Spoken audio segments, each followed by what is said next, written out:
এবারের বিপিএল মাঠে গড়ানোর আগে থেকে আলোচনায় ছিল দুর্বার রাজশাহীর পারিশ্রমিক ইস্যু।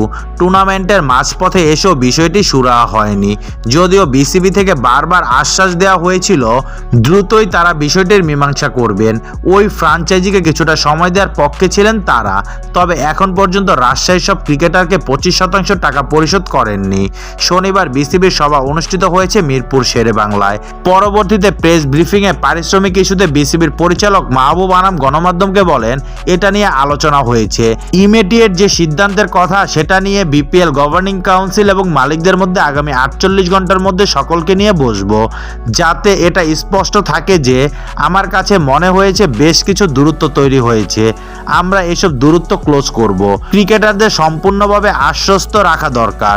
ব্রিফিংয়ে থাকা আরেক পরিচালক ইফতেখার রহমান মিঠু জানান, বিষয়টির সঙ্গে বিপিএল এর সম্মান জড়িত, সে কারণে দ্রুত পদক্ষেপের কথাই শোনা গেল তার মুখে।